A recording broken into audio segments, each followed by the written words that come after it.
Hey, college football fans, Kirk Herbstreit here. Whether you're home gating or tailgating this season, score big on Game Day Eats with Eckridge Smoked Sausage. And now you can enter the 2019 Road to the National Championship sweepstakes.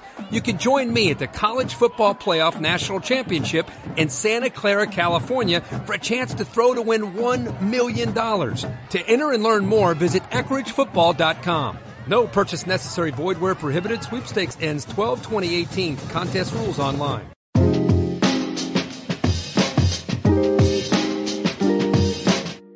Hello and welcome to the Hoop Collective podcast. Welcome to Thanksgiving week, blah, blah, blah. All pleasantries, blah, blah, blah.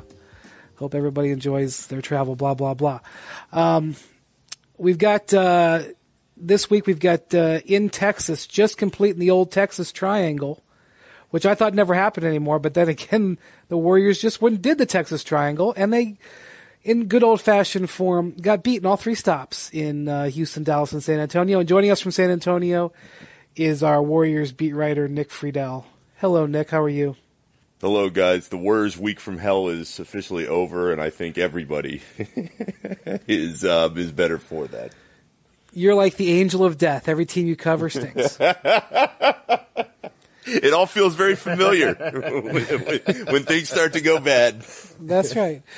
That other laugh is from Tim Bontemps, who is in Philadelphia. I have no idea who the Sixers playing today. They're playing the Phoenix Suns as Joel Embiid gets his first shot at obliterating DeAndre Ayton tonight. Oh, and that you traveled down to Philly to see that. I did travel down from Boston yesterday.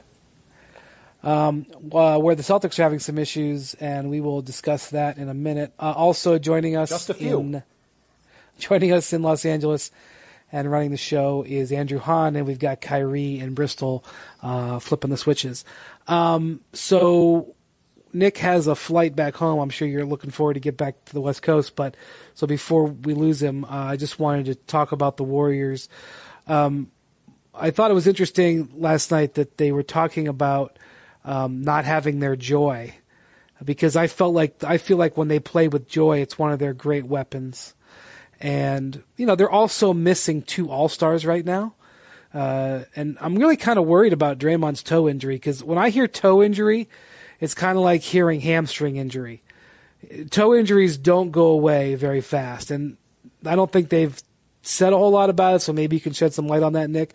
Although, having said that, they still have two All-Stars left. In fact, two Hall of Famers, in my mind, two Hall of Famers in their prime, in Clay and Durant. They just happened to shoot the ball terribly last night. I think they were like under 40% as a group, and they were something awful, like 4 of 20 from three-point range. But they've lost their joy, is what they say. So, Nick, give us your assessment. I mean, we've talked about Draymond and Durant ad nauseum. We get that. We know it. But what's going on actually in the rectangle of the court right now with these guys?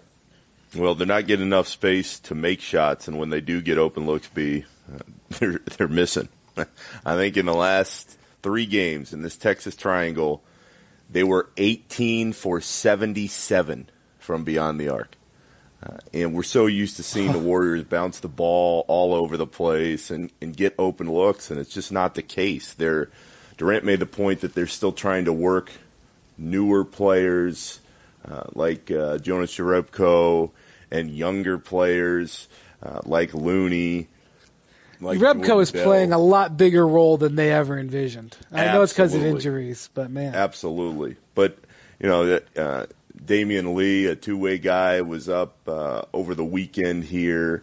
I mean, they're trying to get these newer guys into spots that they're not comfortable with. And frankly, they really shouldn't be in, because if you have Steph and you have Draymond, you don't have these guys playing bigger minutes. So on top of the emotional issues of the week, and I can't stress enough how much the whole KD-Draymond incident seemed to rock the core of this group. On top of that, they're just not playing very well right now. So they're hopeful that they get Draymond back from this toe injury on Wednesday against Oklahoma City. But to your point, B, it's something that's going to linger all year. I mean, that's what happens, and this was Kerr's whole point. We have to sit him out until he can shake it fully, but they're not sure he's going to be able to shake it fully because with toe injuries like hamstring injuries, they just kind of hang on for a while. As for Steph, he seems to be getting better and better. He's doing more individual work on the floor, but he's still at least another week away. And Kerr's whole point has been that I think he's trying to remind the media, and he's also trying to remind his team, we're in November. I mean, Kerr has always said we're playing the long game here. We know we're going to be playing deep into the playoffs. We know that this team has a chance to do something incredibly special in trying to win back-to-back-to-back titles. So we're not going to rush anybody back. And to the point about joy, Kerr in the last week at every turn has tried to pump the positivity. He knows what he's trying to do publicly because as the rest of the basketball world wonders, all right, is the sky falling there? Here's Kerr saying, I like the way our effort has been after that Houston game, which is miserable. I like the way the guys are trying to work and find themselves, and we're going to get out of this. And I believe from a basketball perspective, that's going to happen. I mean, KD and Draymond, before last night's game in San Antonio, they're sitting there talking about Alex Smith's injury. Like, it was just a totally regular Which was really conversation. Bad. Did you allow yourself to watch the video? No, hell no. Come on now. Bontemps, did you watch the video? I stay away from all of those videos. The only thing I've ever seen of them was the Gordon Hayward injury last year, which literally happened right in front of me. Otherwise, I stay away from them on purpose.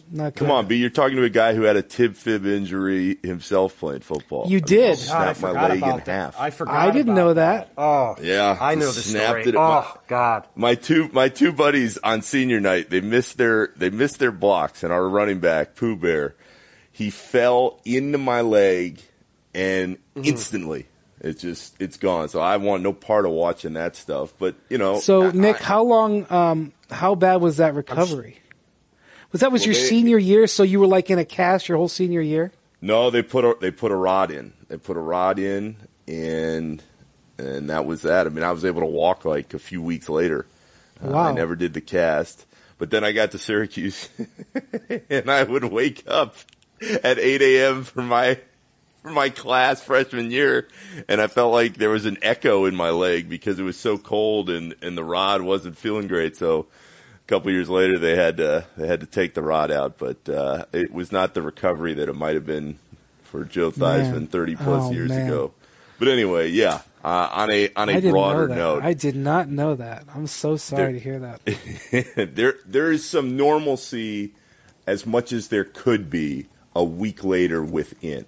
I think everybody is still trying to help these guys kind of come together more from a basketball perspective. And whether or not KD stays or goes, I mean, that conversation wasn't really going to go anywhere. It's just heightened now because of what happened in Los Angeles. But in the short term, I feel like you get Draymond back, you get Steph back here in the near future, and everything will be okay. If it's not at that point, then guys, well then the Warriors have much deeper issues. But Kerr, for his part, is holding to, you get these guys back, everything will be fine.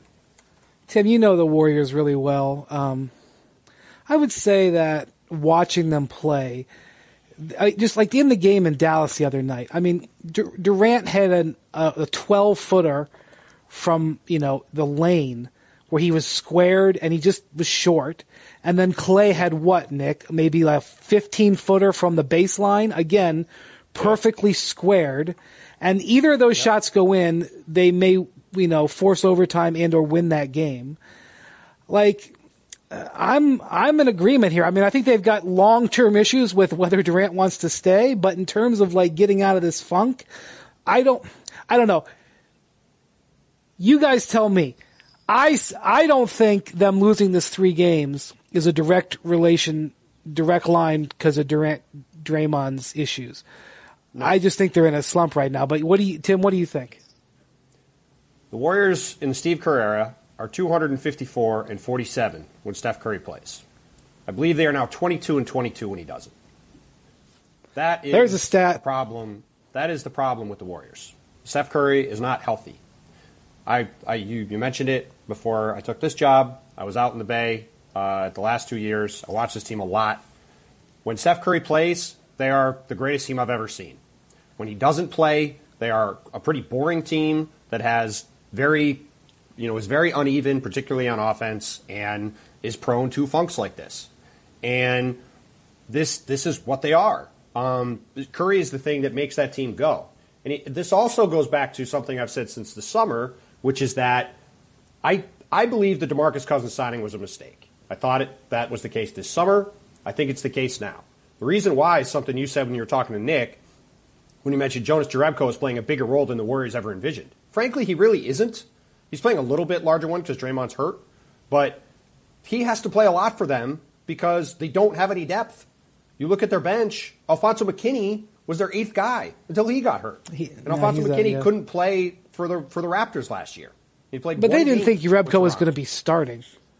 Well, no, that's what I mean. Draymond being hurt means he's playing a little bit more, but he was still their 7th guy for the first couple weeks of the season. And that all goes back to this team has no depth up and down the roster. Which is why Patrick McCaw played hardball, and we can, I don't want to have a Patrick McCaw discussion. Listen, Patrick McCaw is his argument makes no sense because he was horrible last year. And if he just had signed a contract, he would have been their 7th guy, and he would have played this year. And if he was any good at all, he would have been playing a lot, right? He'd have been playing a lot right now. Yeah, so they just don't have any depth, and now they've got Cousins out, they've got Draymond out, they've got Steph out. So look who they're rolling out there. They're playing Quinn Cook. Like Quinn Cook had, I think, 12 shots yesterday or something, right? Like you're not a very good team if Quinn Cook is getting double-digit shots. So, they have. He's been playing pretty well, though, in Quinn Cook's defense. He's fine. He's fine. But, again, if you can have 2 superstars out there in Clay and KD, but if you have out there around them a bunch of guys that are borderline NBA players, you're the Oklahoma City Thunder. Well, what are they? They're a team that's kind of floating around 500, right? Oklahoma City what the Warriors are. Oklahoma City has the 2nd-best record in the West, I think, or maybe the 3rd best. At this point, that means they're like what? 10 and 8. It feels like everybody in the West is like the same record. How about Bontemps going to the East and then just completely ignoring the West and ignoring there's like 7 teams that are like 10 and 5 or better. But I would say that Oklahoma City, by the way, is playing awesome defense. I think they're the number 1 defensive team in the league over the last 8 games or so, or top 2, and I think they've won 8 of 9 or something like that. But anyway, yes, I think I saw a stat on the plus minus of Curry over the last 3 years, which is like they're plus 18-20 or something with him in the game, and with him out of the game, I think they're in a minus. So I think that's true. I think it unlocks everything. And, I've said many, many times that I think Draymond is their most important player because he's a guy that, he's the linchpin that enables them to play that way. But certainly you could look at those stats like Bontemps just brought up and that plus-minus stat, and you could say that Curry is actually their most important player. And maybe Draymond is their player that allows them to play their style of basketball, but maybe it's Curry who is the sort of the rocket fuel that lets them take off. But, either way, they've had a couple of games here. What they score 80. What were the point totals on this trip, Nick? Did they crack 100 in all 3 games? I don't even think they did that. Not in Houston. Houston B is the only game where the Draymond, KD, the emotions of those last few days, I think there was a hangover there because they just didn't look right that whole game. And Draymond comes out afterwards. He's like, I played horribly.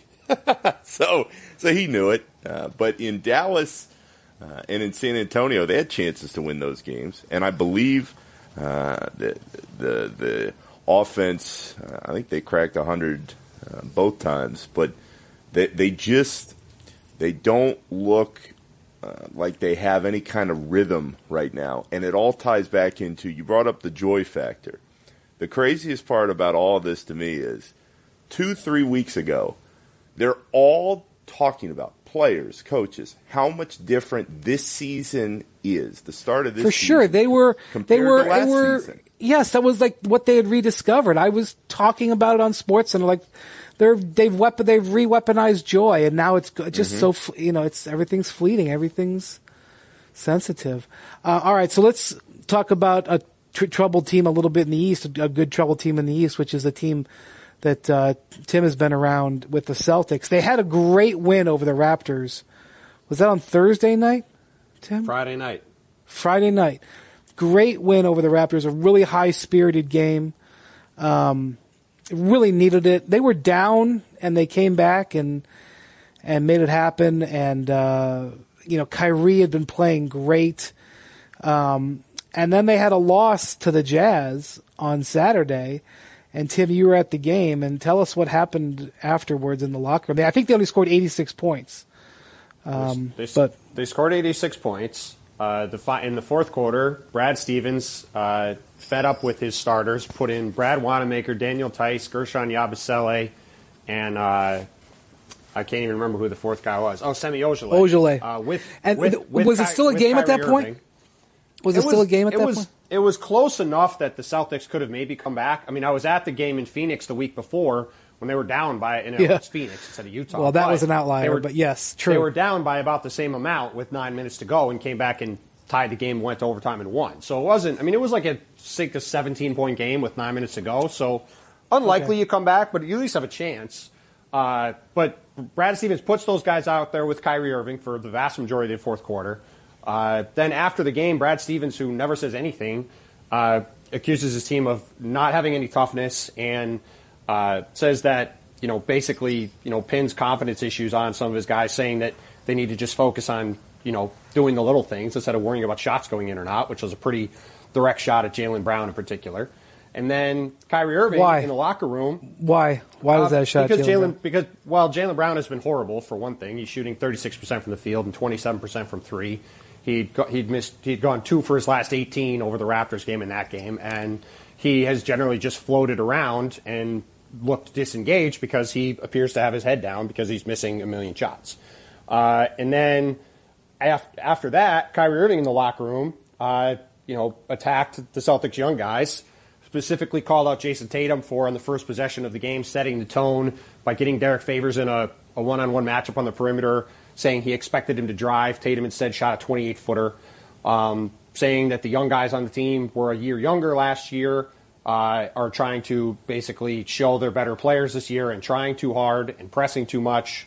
To your point, the night before, the Celtics had this great victory over the Raptors. Tatum had played well in the first time in a while. Kyrie was incredible. Gordon Hayward had played well. It was this very feel-good atmosphere in the locker room. And then the next night, there's just broadsides being leveled all over the place, and the Celtics are as much as they do, kind of a weird spot. Yes, right. As much as the Celtics do, which is never, Well, I think it's interesting about Tatum and Brown. So I really thought the guy that would have to sacrifice his shots when Hayward came back was going to be Jaylen Brown. I mean, Jaylen Brown, to me, my evaluation of him, not that I am, a general manager, but my evaluation of him after his rookie year was that he's going to be a borderline elite level defender, who would occasionally have breakout offensive games, but I didn't think was going to be an offensive factor. Something more than a 3-and-D player, but certainly less than a Jimmy Butler type. And then, he was so good last year, off and on, but a lot of on, that I was like, boy, he had elevated in my mind. And I thought, well, he is going to be the guy who's going to struggle because he's going to take a step back. The interesting thing is, as you mentioned, his shooting percentages are way down. And, I don't have the Kevin Pelton data about his shot quality. But he's getting the same amount of shots. He's playing a little bit less minutes, but he's getting the exact same amount of three-pointers and the same amount of overall shots, which is still only like 11 or 12 a game. But right. It's not like it's gone to 8 a game. He's just making way less of them. And then Tatum is actually getting a lot more shots. He's getting 3 more shots a game and shooting about 5% lower. Now, if you watch, he is just taking some, in my mind, wild shots, isolation shots, and his 3-point percentage is shots, you might say. You might say that. And, like, those are the two guys, like, you know, we kind of thought, I mean, you know, I'm one of these people that's not 100% in the guaranteed Kyrie's going to be a Celtic next year column for about 10 different reasons. It's not that I don't believe him that he's intending to stay, but I just think that that's a more volatile situation. Like, it was, and I'm certainly not believing that Gordon Hayward, you know, I don't exactly know what his future is, but I would have thought that no matter what happened, that Tatum and Brown were going to be the cornerstones going forward.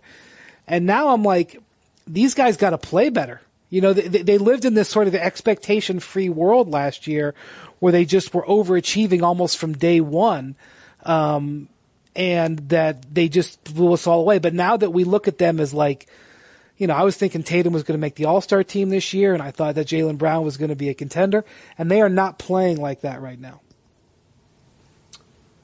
Yeah, I mean, listen, they have a lot of problems. They have a team full of guys that don't really get to the rim. They have a team full of guys that don't really pass the ball, other than Gordon Hayward, and he's obviously just coming back from his injury. They are having Gordon Hayward come back from his injury, which is a factor. And to your point, they have a lot of guys taking a lot of shots.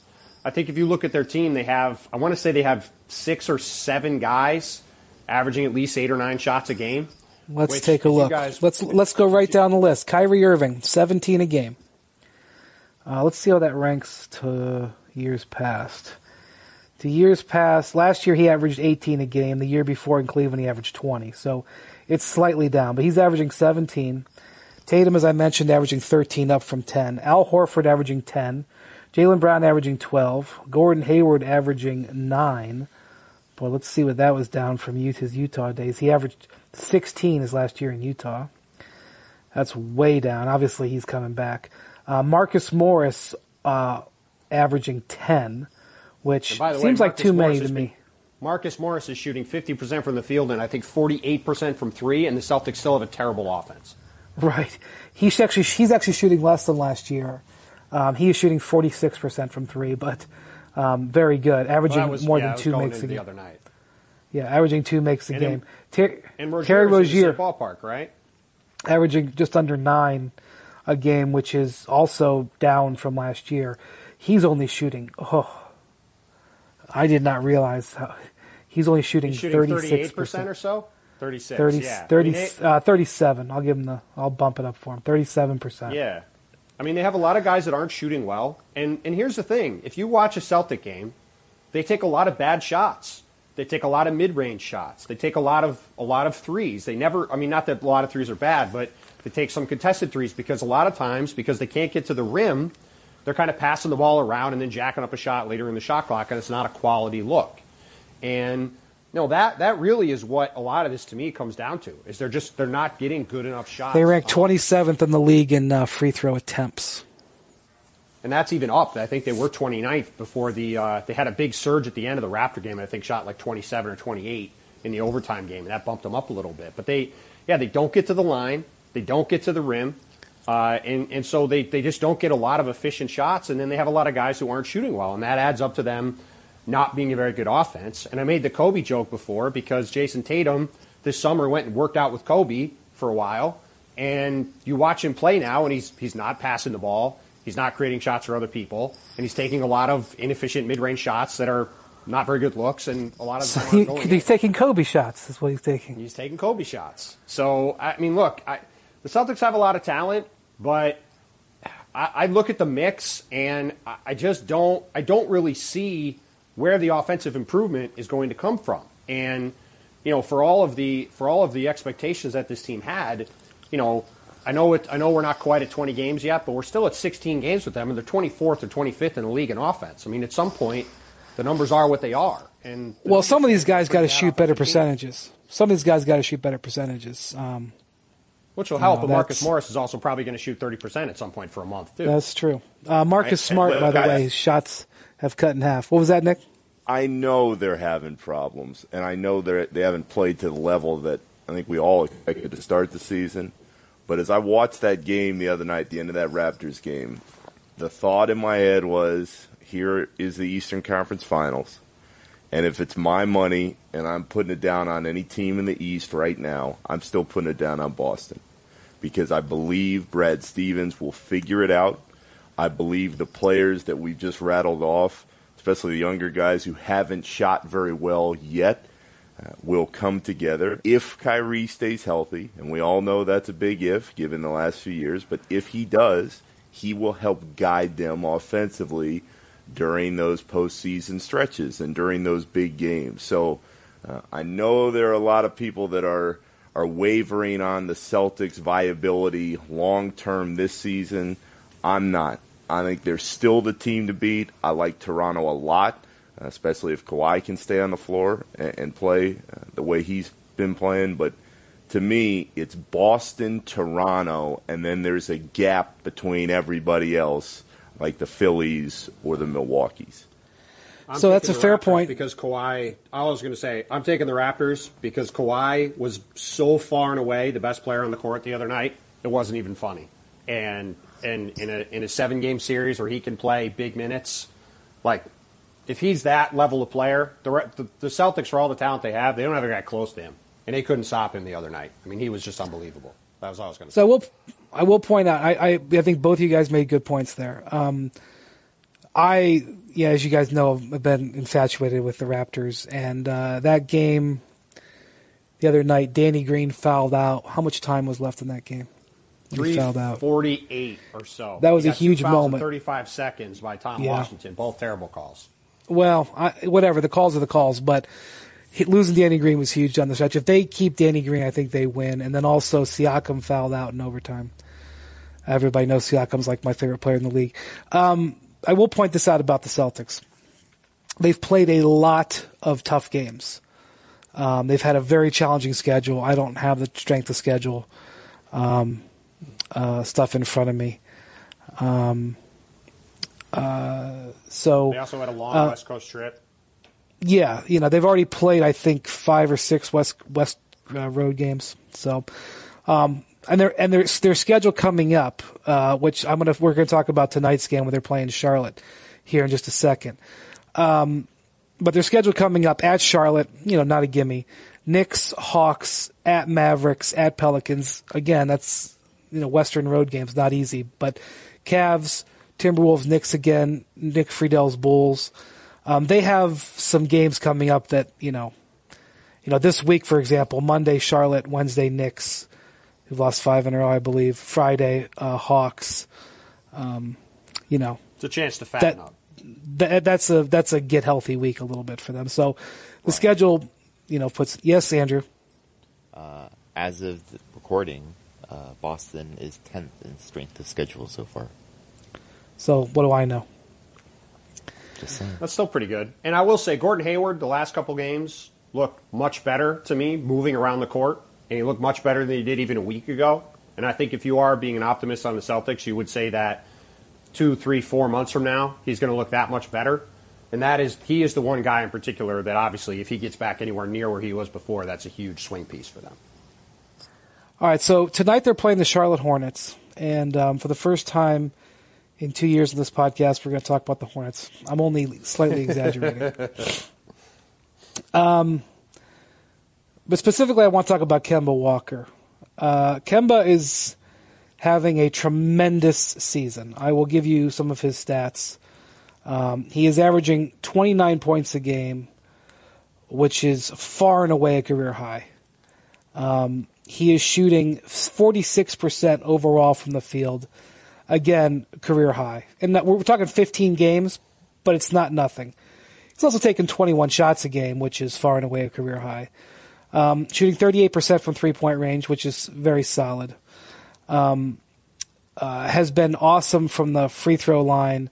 And I think, most importantly, he's been getting to the free throw line. Career high 6 times a game. He's had a few games where it's even been well above that. Averaging 6.1 assists per game, which ties a career high.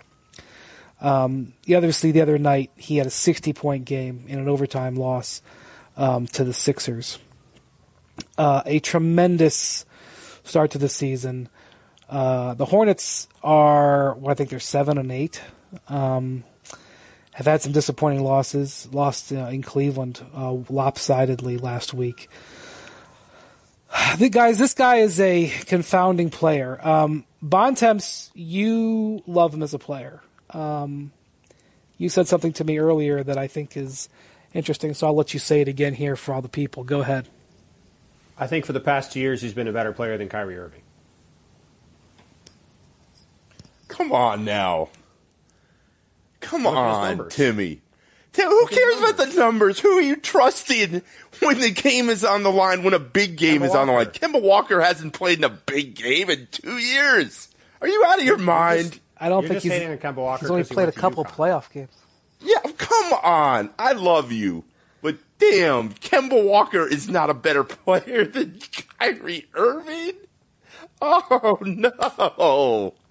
If Kemba Walker, Kemba Walker has played on the Hornets, how has he had a chance to play? Exactly, you're proving your point. He's playing, but again, if Kyrie Irving was on the Hornets, where would they be? Oh my God! I mean, I don't understand what the laughing is. Because the Hornets have been a irrelevant team where Kemba Walker can do whatever he wants. Right, but he can do whatever he wants. He's not beholden to some system. Come on. Okay, I mean, listen, you can laugh, but again, you're not looking at. You just look at the data. At the end of the day, it's not up to Kemba Walker. Isn't the one deciding who's on his team. Okay, so understood. Yes, obviously, but Kemba Walker on a bad team can do whatever he wants. Why the numbers are inflated? Okay, listen. I think if you look at Kemba and the production he has put up and the ability he has to shoot off the dribble from 30 to 35 feet now, almost like to the same range as like Steph at this point, I think he's been an unbelievable player there, playing on a team that, yes, he hasn't been able to play in huge games because his team stinks and has been completely mismanaged. That's not Kemba Walker's fault. Now you can but say, if he had better players around him, those numbers that you're saying are there, they wouldn't be close to what are there. I mean, you're saying, okay, we'll put Kyrie on the Hornets, put a healthy Kyrie on the Hornets, and he'd have insane numbers.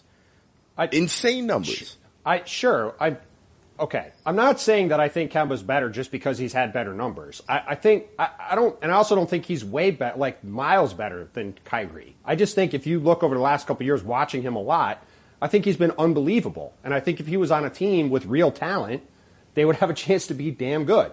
And, for example, if the Lakers could somehow get Kemba Walker to play with LeBron James and be what Kyrie Irving was in Cleveland, I think the Lakers should do anything they can to make that happen because I think he'd be a perfect fit. As an example. Well, let me just toss player, this in. Would you take Kyrie or Kemba Walker? I would rather have Kemba Walker than Kyrie. But I also think you can make an I understand the argument for Kyrie. I don't think this is like I'm not saying this is like one guy stinks and one guy's good. I just personally think Kemba's a little better. So let me just add this in. Just to be clear, Bontemps is saying that Kyrie stinks and Kemba is good. That's right, hon. That's exactly what I'm saying. Verbatim. Let me just toss this in there because I think this is relevant. I don't know how relevant. These are the games played the last 3 years for Kemba Walker. 81, 79, 80. And then this year he's obviously played in all 15 games. It's definitely part of my argument. He's been much healthier. They say the best of ability is availability or whatever. Last 3 years for Kyrie, 53, 72, 60. And he's played in all he's missed one game this year, I think. There's some value in that. I don't know how much it is, but I think it's relevant and that Kemba's been healthier. To me, the real issue with Kemba is he's going to be a free agent, just like Kyrie will be. He's going to be a free agent this summer. He's the heart and soul. He's the only thing they really got. The only reason you would come to a game in Charlotte is to watch Kemba Walker play. And most people still don't. That's true. And they still lose. He's been the only reason to watch a Hornets game since the team returned 15 years ago. What about the occasional Michael sighting? How dare you disparage? What did they call? God, having a brain fart now. Who was the guy who crashed into the? God, guys, I am.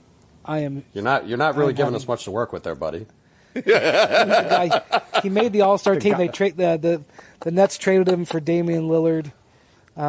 Gerald Wallace. Gerald Wallace. I knew Gerald. I should have said Gerald. What was his nickname? He always used to go flying into the crowd. Crash. They call him Crash. Yeah. Crash. Right. All right. Jesus. I just proved against my point if I couldn't remember his name. Why do you watch the game? So Kemba. Welcome to Charlotte basketball. I know. No, I just think it's welcome to too many things in my head. So Kemba is a free agent. He is making. Let me look up his salary this year.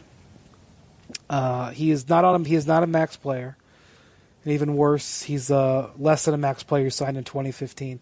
His salary this year is $12 million. He signed a contract, an extension, a 4-year, $48 million extension. Ooh, Steph-like. Actually, I think he's got an opt-out. Same deal as Lowry, I believe. I believe it's exactly the same deal. No, it's just straight 4. This should be the 4th year, I think. No raises in the deal. He signed a flat deal, 12, 12, 12, 12.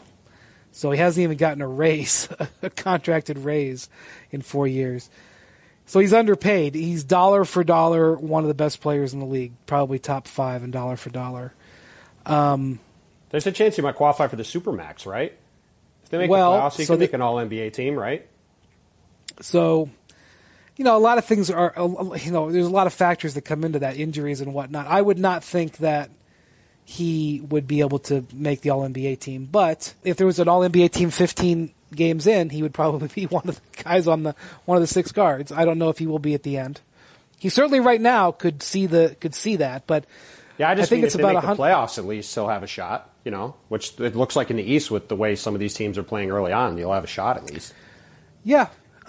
So right now his max is 5 years, about 195 million.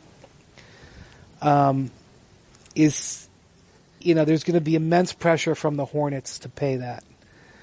The Hornets are a team that I'm going to tell you right now is one of the biggest money losers in the league. They are dependent. They've received more financial aid from their counterparts, their other 29 teams, than any team in the league in the last 5-6 years.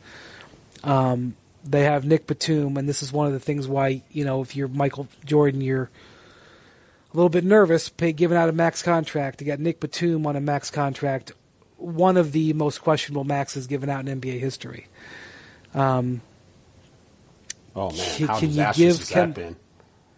Can you give Kemba Walker, a guy who is the heart and soul of your franchise but is not proven to be a difference-making player in terms of wins and losses? I mean, he's won them many games, but he's not carried them into the playoffs. He's played, I think, in 3 playoff series in his career. I think it's 2 playoff series, 11 playoff games. I think he's got. Oh, okay. So, yeah, I was only remembering the 7-game series against the Heat in 2016 before they then paid Nick Batum all the money to watch an overtime game against the Sixers the other night. Right. He made the playoffs in 13-14. They got swept by the Heat, I believe. That's right. So he's played 11 playoff games. I don't want to say anything bad about him, but he's not a guy who can carry you to the playoffs. Do you give Kemba Walker $200 million? Well, I think you could. Mr. Bontemps, I want to hear this one. Mr. Bontemps, I think the answer would be yes.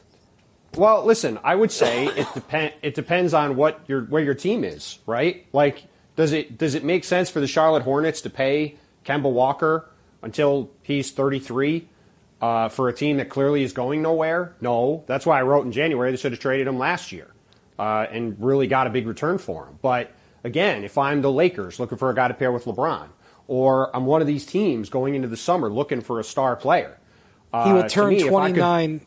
He will turn 29 in May. Yeah, I mean, look, if it's me, well, let me ask you this, Nick. Who would you bet on better? Who would you be more willing to bet on a 4-year deal coming up? Jimmy Butler or Kemba Walker? Ooh. But it's not a 4-year deal. It's a 5-year deal. No. I'm saying if you're another team going to sign, I don't think the Hornets should sign him. I think they should trade him. The Hornets are going nowhere. They should have traded him. I don't think last there's any way they're going to trade him. I don't think they are either. Yeah. But I'm just saying, if you're another team that has the option to say, we could sign Jimmy Butler or Kemba Walker. Say you're the, I don't know, whatever, the Nets, right, who want a star player. Who would you be better? Who do you think you're better off? Kemba Walker which deal's a better amazing deal? in Brooklyn. Oh, my God. It'd be amazing. They would go crazy. Well, the Brooklyn fans that there are would go crazy if Kemba Walker came to New York. Or Kemba Walker with the Knicks, as Tom was to going to give say. an answer. Just sit right there. If it's me, Timmy, I'm still taking Jimmy because Jimmy's one of the very best two-way players in the league. But to your point and to B's point regarding injuries, that is what is terrifying if I'm one of these teams that has money and that has space and can offer one of these extensions to either one of these guys. I mean, that to me, I'm not as high on Kemba Walker, not close as to what you are, but the fact that he's out there, that is huge. And my biggest concern for Jimmy, as somebody who's followed him since he came into the league, is Jimmy can play at an unbelievably high level when he's healthy, but he misses a month every year. And after all the wear and tear on those knees, from all those minutes under Tibbs, how are those knees going to hold up over the next 4 or 5 years? I mean, we're going to see. But Jimmy misses a month every season with a variety of different injuries. It's happened the last few years. When he's there, he can really help. When he's not, he's not good for the team.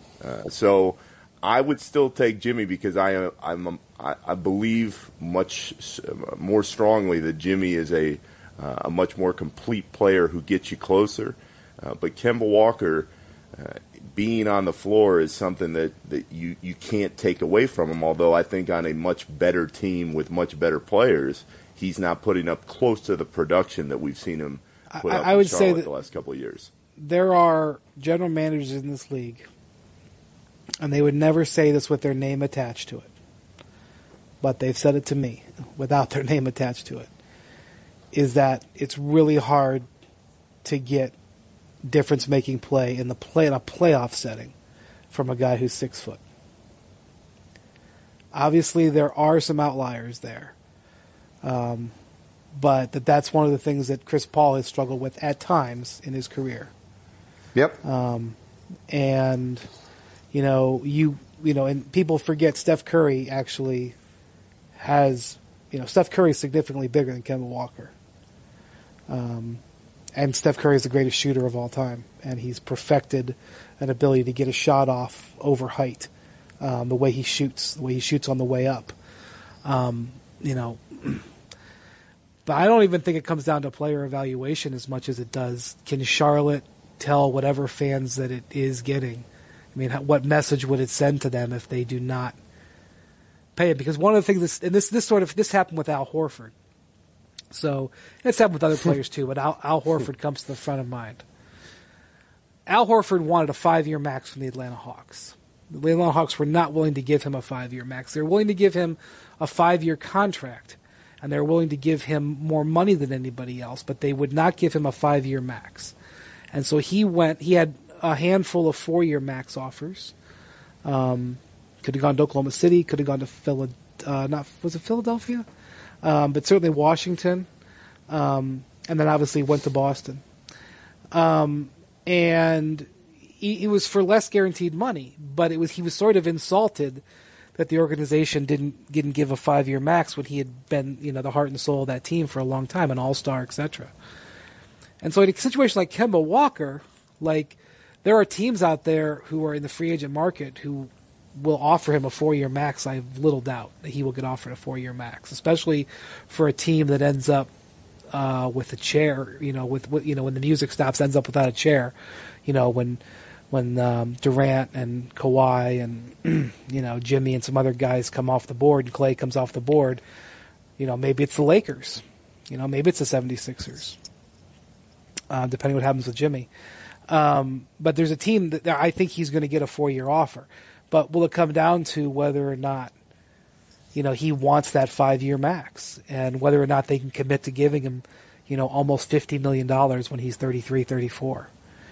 And for an organization like Charlotte, you make a mistake on that, you can sink the entire franchise. So it's a really big, difficult decision. And I know it's not at the front of people's minds because even in the scheme of this summer, Kemba's not even really a top 5 free agent. But he could really end up being an important player in an important swing. I don't know what you do. Not only that, Kemba has spent the last year giving Valentines to the Charlotte market.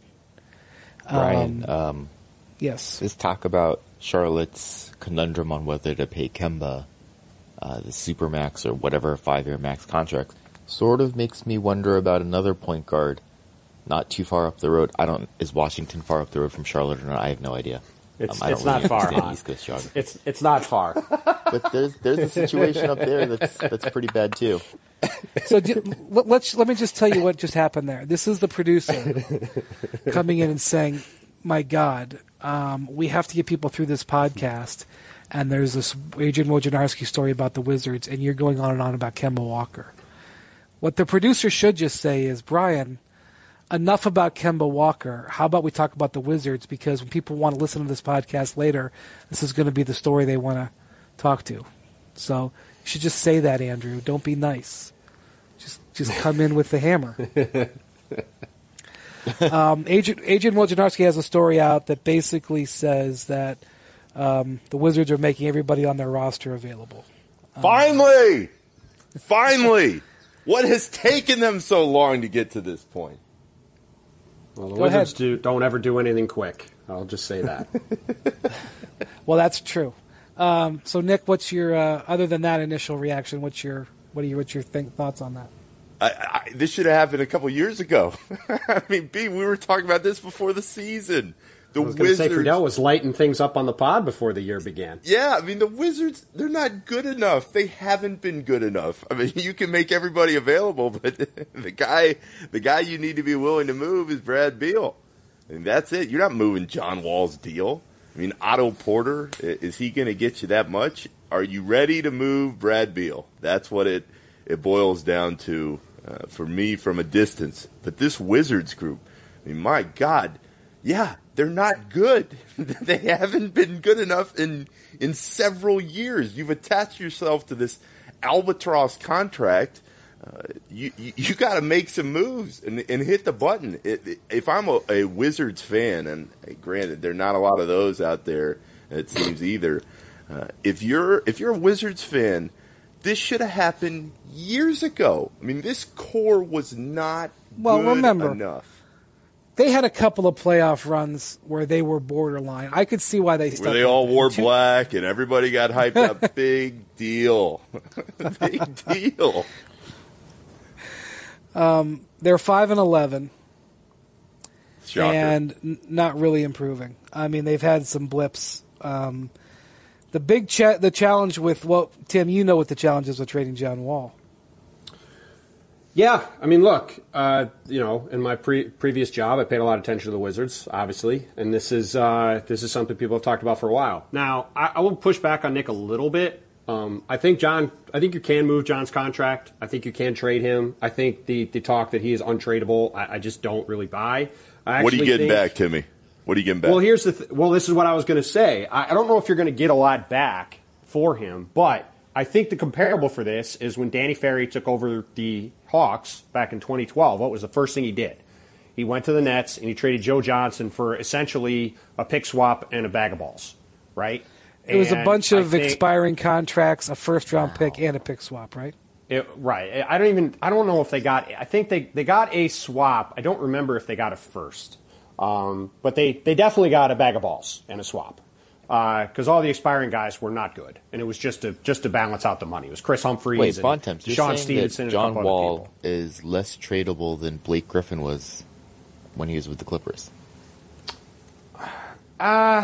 Yeah, I mean, I don't know if he's less tradable, but I mean, again, the thing, Han, is you're talking about 4 years and $170 million after this. So let me give you that's an even bigger number than what Blake was on. This Blake year, was John 5 Wall years for the same money. That's a great point, though, Andrew. If you can, I mean, first off, the comparison to Joe Johnson is good because Joe Johnson was in a contract that a lot of people thought was going to be difficult to trade, and they basically traded it for cap space. For cap space. Yeah. And Blake was sort of kind of came out of nowhere, and I think actually was looking like a pretty good trade. So here's, you know what that trade was? You ready for this? So it was JoJo. It was done in the summer. So, and it's important to recognize this was done in the summer because you could make a 5-for-1. It was about June 28th because they wanted to have him locked in for Darren Williams to convince Darren Williams to stay as part of the right. But they did the deal but they did the deal in July. Right. So, but the reason this is relevant is because in the summer you can have up to 20 guys on your roster. You don't have to. You can do a 5-for-1 trade and you can pull that off. So here was what Joe Johnson was sent for: Jordan Farmar, Johan Petro, Anthony Morrow, Jordan Williams, Deshaun Stevenson in a sign and trade. Boy, he got some free money. Deshaun Stevenson got some free money there. A future first-round pick, lottery protected, and a pick swap. Championship. I'm reading this story, by the way. You'll love this next sentence, Tim, because Tim used to cover the Nets for the New York Post. The Nets managed to keep promising guard Marshawn Brooks out of the trade. Yep. Well, he was considered promising. Marshawn Brooks taking 5 spots ahead of Jimmy Butler. Would have looked pretty good for the Nets right now. And the key thing to think about John Wall, he makes $19 million this year. So keep that in mind for trade purposes. Next year he makes 38, 41, 44, 47. Next 4 years. It's like a Powerball annuity. Give me Blake Griffin every day over that contract. And so I do think it's movable, but it would be a challenge. But I could think you could see a team like Miami maybe making a trade for him. I could see a team like Phoenix maybe making a trade for him. There'd be a team in a similar position to Detroit thinking, hey, if we can get a star and we have him locked in and he's going to be here and he needs to change the scenery. Like I could see somebody talking themselves into it. Okay, so a couple of things. So number one, the difference between Joe Johnson there is that the overall salary number is it's not that, it's relatively manageable, so you don't have to get a lot. But here's what Zach Lowe has pointed out, which is that he's got a 15% trade kicker. Which is a lot of money. I believe 15% of $170 million, and actually it'd be $190 million, would be what? $30 million trade kicker? Who is John's agent? That's a lot. Who is John's agent be? Rich Paul. Shout out to Rich Paul. Oh, my God. Yes. Now, I have to point out that trade kickers are waivable or amendable. He could amend it down to 5%. Oh, but man. What a bargain. That kind of gives him some control over where he goes, of where he would get traded. So it's a long way of saying that I think it's going to be difficult. By the way, Andrew, I don't think Blake had a trade kicker. Is that right? That seems I don't think not he correct, did. but I'll look. We would have heard about that because that would have been huge. And he would have probably. All I was going to say was to go back to Nick's point before, talking to people around the league. Bradley Beal's a guy people around the league have been looking at for a while, waiting to see if the Wizards will really blow things up. Because Bradley Beal is a guy on a great contract that people would, I think, be willing to throw in their lot to get. And frankly, even though Philly I know I'm in Philly, he would have, I think, been a much better fit for Philly than the guy that just traded for would be long term. Thank you. Very good point, Bontemps. Nick, do you have to go catch your flight? I have a couple more minutes, but it's getting close. Okay. Well, let me just say this. So I think what that's a long way of saying is I think John Wall's a hard player to trade. Bradley Beal makes $25 million.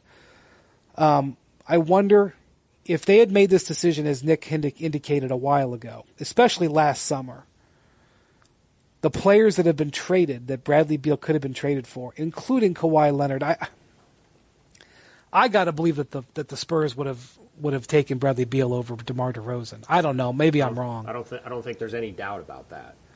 But they didn't get offered him. Now, that would granted, be the second time that Bradley Beal could have been traded for another star, and the Wizards didn't do it. Because didn't OKC offer Harden for Bradley Beal way back? Well, that's what they want. OKC wanted Beal. OKC either asked for the third pick or Beal before Beal's rookie year, and then the Wizards said no. But there's an opportunity cost having done it now. Like, boy, I mean, Nick, who would? What's even the trade? What's even the Bradley Beal trade right now? Oof. I don't know, but I feel like if I was the Lakers, I would open up the store for Bradley Beal. Me too. I would rather have him than any of the Lakers' young guys by a lot. Me too. Guys, this last 2-month stretch in the league is a case study in GMs waiting too long to trade assets that they should have unloaded months before or a year ago. I mean, between the Wizards news and Jimmy finally getting moved a week ago, sell early. Don't wait. Same thing with Kemba, right? I mean, like your boys, exactly. If the Hornets had traded Kemba last year at the deadline, imagine what they could have got for him with a year and a half to go. Could have got a ton. Imagine, look at your boys, the Bulls. They sold early on Jimmy. Garmpax, baby, ahead of their time. Garpax trendsetters. Ahead of their time.